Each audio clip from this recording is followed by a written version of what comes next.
WSKY TV News, Lexington. The news is brought to you by SkybridgePress.com, the Journal Kentucky Lexington Monitor, and a still small voice, the Vatican, the USA, and Israel in Bible prophecy. SkybridgePress.com. Thank you, Mr. Chair. Councilmember Blues, you brought up my number 3 question and issue. I think enforcement is a huge question, and our animal care and control officers, whom we increased our funding a few years ago to increase the numbers just so that we could get up to speed with dog complaints. And I think that the enforcement, and I'm sorry it doesn't appear there's anyone here to speak to enforcement. Is there anyone from public safety? Are you, Rick? Yes. Can you speak to the enforcement issue? I know that Ms. Boggs asked for Chief Boland to be here today, and he had other plans. He didn't find out about the meeting until yesterday. And Susan Malcolm, who's the president of the Lexington Humane Society, is on vacation, won't be back until Thursday. As far as the enforcement issue goes, public safety does in fact write a contract. It's a PSA contract that we write that you all approve, which will be coming up here shortly, for the enforcement of animal care and control throughout Fayette County. And everyone should know what the amount is. That basically gives us 10 officers to cover everything that happens 24 hours, 7 days a week.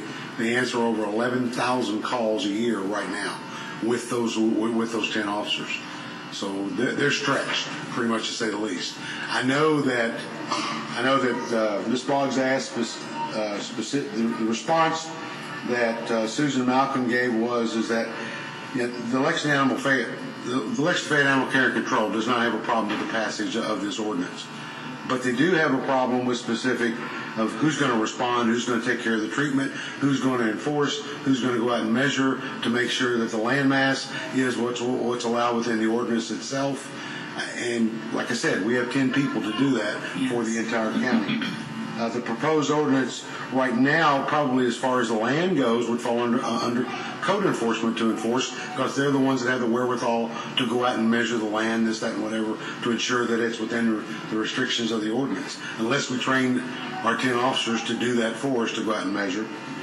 But what they basically noted is that the allowance of animals previously banned will increase the general animal population in the non-agricultural areas, obviously. Could result in hogs, goats, and pigs requiring impoundment at the LFACC as a result of running at large or whatever it may be. And it's not the people that are responsible that are sitting, and I want to make that note, that are sitting in the audience, the people that actually deal with these animals on a regular basis, grow them for food, that are part of an organization that cares about the animals and knows how to take care of them. But once this is passed, how many people are going to come on board that aren't as knowledgeable as these people within the inner city? And that's our fear. Well, and I was remembering when Susan Malcolm was here the last time this was discussed, it seemed to me that she did speak about the lack of facilities when pigs and goats are, if they're found running at large, where they would be kept. The last of it says that neither the LFACC staffing level nor the Humane Society campus has the capacity to deal with the influx of said animals. We have one horse stall. Right. I mean, I appreciate that the ordinance... We just don't have a place to put them. You know, the ordinance does set out a lot of parameters that people have to follow, but I think that the fact of the matter is, if the council does pass this, people will just get pigs and goats without any... I mean, there will not be a good way for us to control that. It'll be complaint driven, correct? Yes. Any problems, just like our other similar ordinances. And then my other question is, I didn't see anyone here from law. Has law, what kind of input has law had? Keith Thorne along with Lee actually drafted. Did Keith draft this? Keith's our animal care control guy. Okay. I personally think we're not... This is just me. I think we're not ready to move this on to full council today. Thank you. Thank you. Councilmember Martin. I I think the vast majority of citizens in Lexington don't want pigs and goats living next door to them.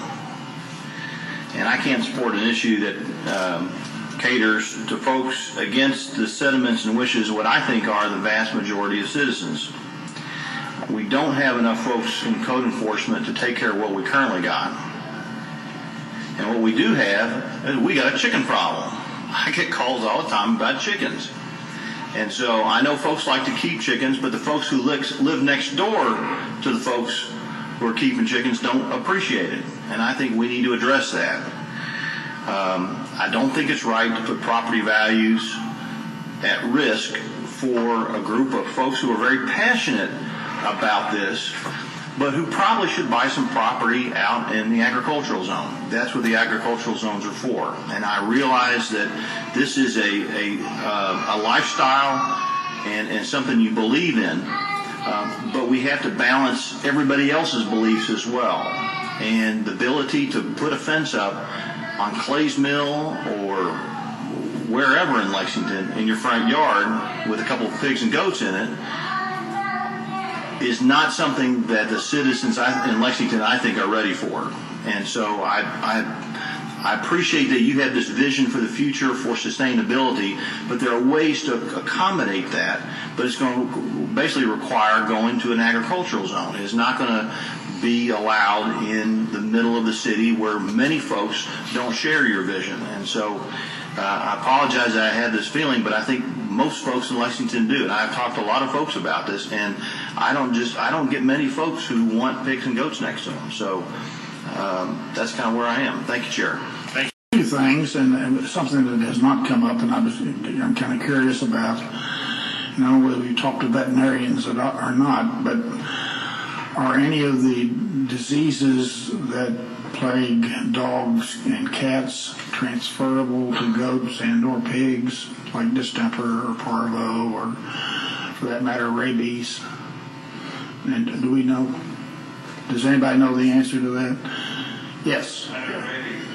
Rabies would be, but I think rabies is pretty universal, including humans.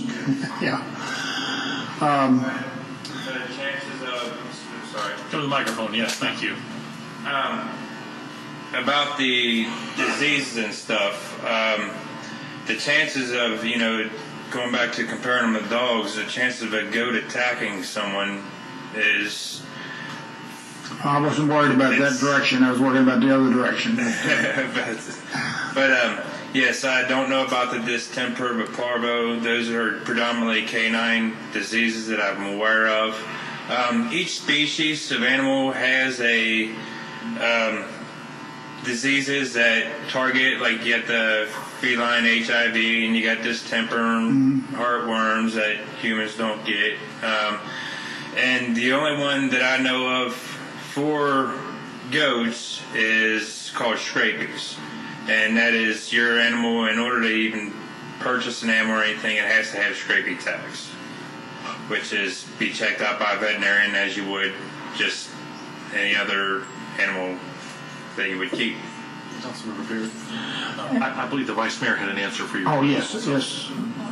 I also wanted just to say, when we received this handout, I'm not sure where it came from, about the issue of the swine flu, the mutant version. My aide, Tyler Scott, went onto the CDC site, and there is some information about cases in Ohio and Indiana, I believe, and some other states where the transfer of the swine flu, this mutant swine flu, has occurred.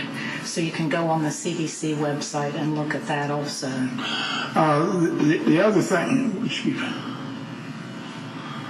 the other thing which may be a good compromise would be for those people who wish to keep goats in any larger numbers, is for them to co-op together and lease land out in the agriculture area.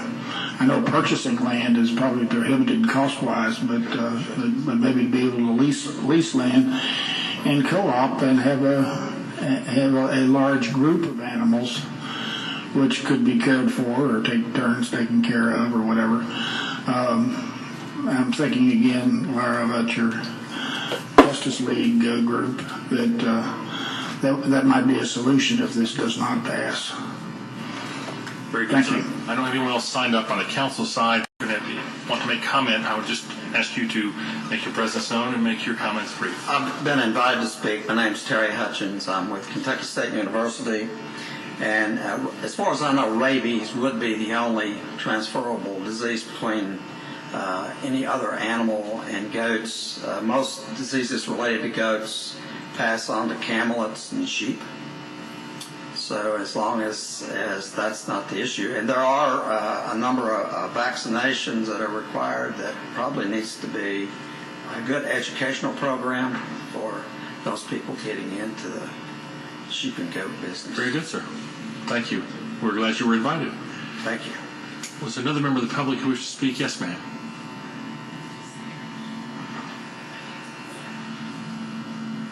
Good afternoon, Council. My name is Sarah Brown. I live at 3254 Bracktown Road. Welcome. I have 4 children, and we would love to have goats. Most of you know that we did live downtown, and we had chickens. We did not have a rooster because that was one thing that our neighbors, when we talked to them about our idea of having chickens, said maybe not a rooster. And so we respected our neighbors and decided that we would not do that. And so I think that it's hard to regulate neighborliness. And I think that no matter what law is on the book, a bad neighbor is going to be a bad neighbor. And we know that with alcohol, it's legal all the time now. This council slackened the laws to allow Sunday sales, and nothing really happened as far as neighborliness goes. We don't know that there's more neighborliness or less neighborliness because of that. And I think that good neighbors are good neighbors and poor neighbors are poor neighbors. And that this particular issue, opening up this law and allowing goats and pigs is only beneficial.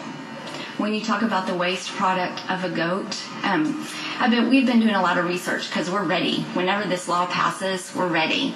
And so we've read a couple books on goats the last couple of months, and we've done a lot of research.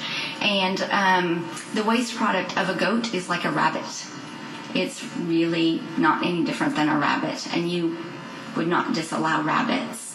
And so the waste issue is not a problem, really. It's very sanitary and very easily able to be dealt with. And the size that you're talking about is smaller than a mid-sized dog. And the sound that you're speaking about is no more than a meh, and that is hardly annoying to any neighbor. 20 seconds. I just want to say that the benefit and the impact on the children to see where their food comes from, to learn about animal husbandry, and all of the wonderful things that go into programs like 4-H and owning animals are a benefit in this particular situation. And I think that this rendering of this law is the best one yet, and I hope you pass it. Thank you, ma'am. Councilman. If I can, just briefly sum over. It seems to me that initially people raised issues about noise, waste, and smell, and those issues have been addressed by the additional restrictions or by the nature of the animals themselves, and we've addressed those issues. This is a question of balancing some benefit to some people and some potential risk and cost to others. It is true that a lot of people don't like the idea for whatever reason. Some of those people, doesn't matter what additional restrictions we add, they're not going to like the idea. And so I think we've come up with the best possible construction.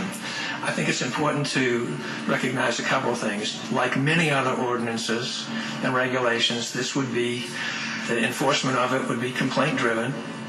But it's important when I say that to recognize what the scale of what we're talking about is. As I understand it, there are something like 40,000 licensed dogs in Lexington, and probably half again as many that aren't licensed. We're talking about 100, 200, 400 goats. And we're talking about most of the owners of those goats being responsible. So yes, there is a potential problem in a very few cases that would be that we might encounter if we pass this ordinance. As I said, it's been in this committee now for 3 discussions. I think we have an ordinance that is as good as we can make it, and so I move that the committee move this forward to the full council for its consideration. So move. We have a motion and a second. We're in discussion among. Can you set us up a voting screen, please? So the motion is to move this legislation onto the full council, and we're off and ready.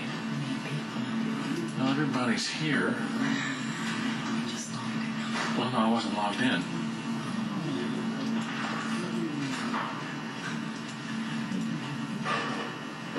All right.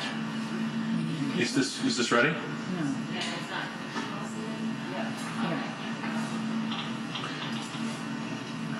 Okay, we're 2, 3, 4. We're on our way. I believe all 10 members are here. That's 7, 8. I think.